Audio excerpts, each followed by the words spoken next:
الله أكبر الله أكبر.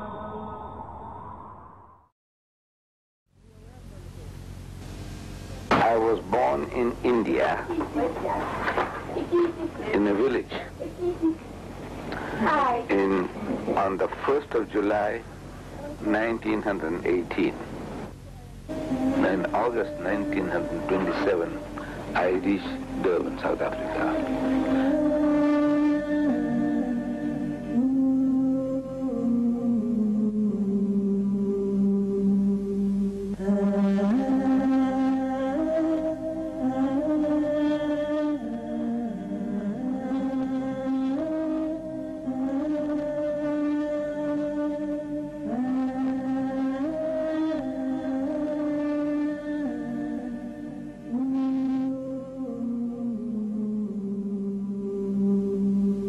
This is the Madrasa Arcade in Durban, South Africa.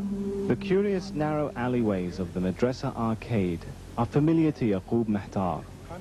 Over 50 years ago, he and his young friend Ahmed would wander through the marketplace on their way to the tailor shop of Ahmed's father, Hussein Deedat. And this is the shop of Mr. Deedat Senior. 9-year-old Ahmed Deedat moved to Durban in 1927 to join his father Hussein, who had settled there a few years earlier. Ahmed's voyage to South Africa had been long and difficult. In fact, he almost never made it to the streets of Durban. Much of the money went to pay for the rent of their small apartment in Ismail building next to one of the oldest mosques in Durban. One of Ahmed's neighbors in the building, Ahmed Suleiman Beylim, would eventually become one of his lifelong supporters. This is the building, and on the right you see this apartment here. Ahmed Deedat and his family stayed, and I used to be his neighbor. Next one, which is in apartment number 2. So you are very close. So we're very close. In fact, nice people, but the family was very poor people. Ahmed enrolled at the Anjuman school, where he was in Standard 4. It was the first time he had seen the letters ABC and heard the words yes and no.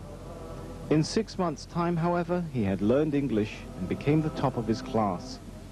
He was promoted to the next standard, where he also excelled academically. Every day he walked to school and back home because his father couldn't afford the bus fare of 2 pennies.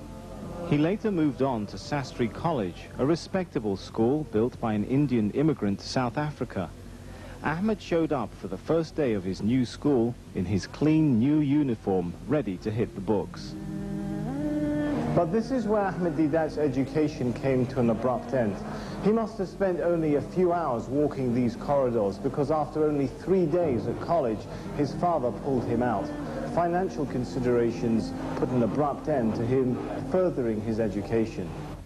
His mission was outside Durban in the rolling hills of rural South Africa. Ahmed took a job in a country store called the O.N. Mohammed shop. Just across the way was the enormous Adams Mission Complex, an institute where young missionaries learned how to convert others to Christianity. These missionaries, they were making life miserable for us from this college. They were getting training there as to how to deal with the Muslims. And as they came to do their shopping here, they asked us questions. Criticism, actually. It says, Muhammad has so many wives. I knew nothing about that. It says, Muhammad spread his religion at the point of the sword. I knew nothing about that. He says, he copied his book from the Jews and the Christians. I knew nothing about that. So what was I as a Muslim to do? I had a natural urge for reading. And one Sunday morning, going into my boss's warehouse, go down, I was rummaging through a pile of old newspapers, looking for some better reading material than newspapers to read. And as I was looking for such a material, I came across a worm-eaten book. This book, we have renewed the cover, but a worm-eaten book. And when I picked it up, I started to sneeze because it was all full of mildew. And I read the title of the book. It said, Izharul Haq, spelled out in Latin script, I-Z-H-A-R-U-L-H-A-K-K, Izharul Haq. Now, to me, that sounded Arabic, Izharul Haq. It sounds like Arabic. So I didn't know what it meant. I see here at the bottom it says the truth revealed. This was a very old publication, printed in 1915 in India. 2 years older than myself. I was born in 18, this is 3 years older than myself.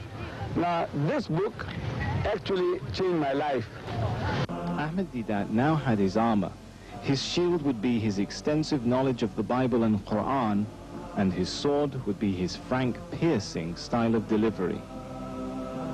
In 1940, he took to the stage and began giving lectures to small audiences, the first of which was Muhammad, the Messenger of Peace.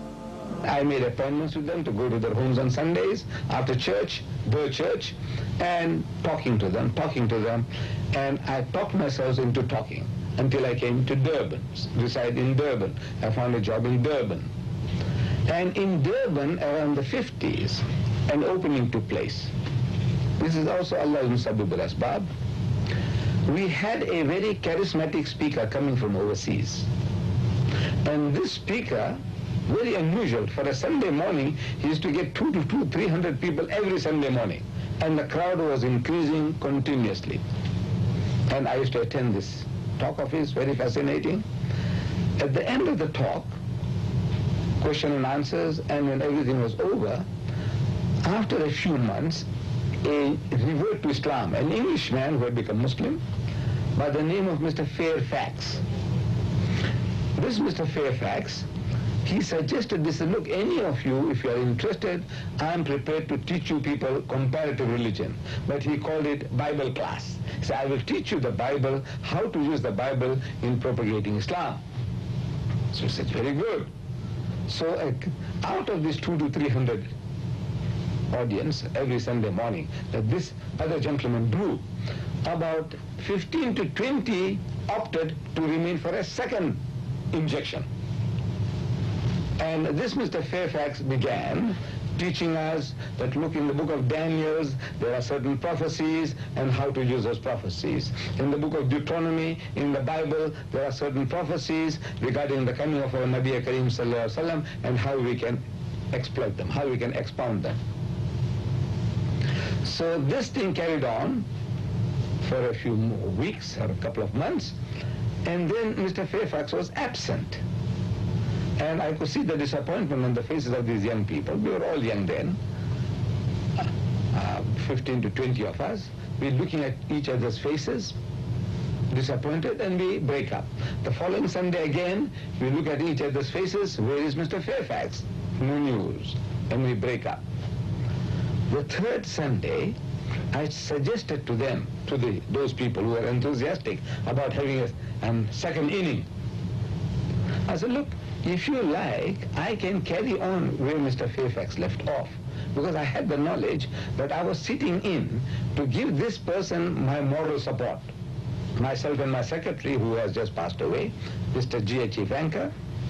Now, we were both knowledgeable as far as the Bible was concerned, but we would give them our moral support, which would sit there and with the rest. Now I said, look, if you like, I will carry on from where Mr. Fairfax left off, and if you get bored, tired, fed up, just yawn, and there will be notice enough for me to stop. And for 3 years, I continued talking to them, and I discovered now that that was my best way of learning, because there is no better way to learn than to teach. As our Nabi Kareem Sallallahu Alaihi Wasallam, he said, "Ballighu anni walau ayah."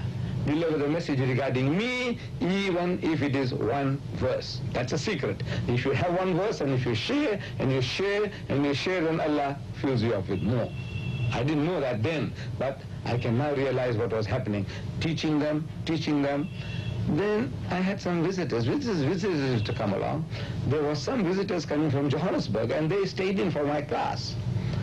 And they felt that they can exploit my talents, so they said, look, we are having a birthday celebration of the Holy Prophet Muhammad sallallahu alaihi wasallam in the City Hall of Johannesburg, and we would like you to come and speak to us.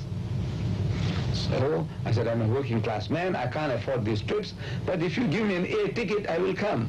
So they gave me an return air ticket, and for the first time in my life, I traveled by air to reach Johannesburg and deliver the lecture. Now that gave me an idea.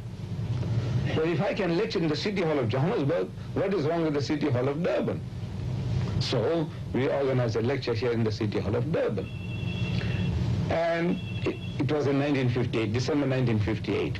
And as a result of that, two Caucasians, white people, Europeans, they started visiting our offices in Madrasa Arcade. And subsequently,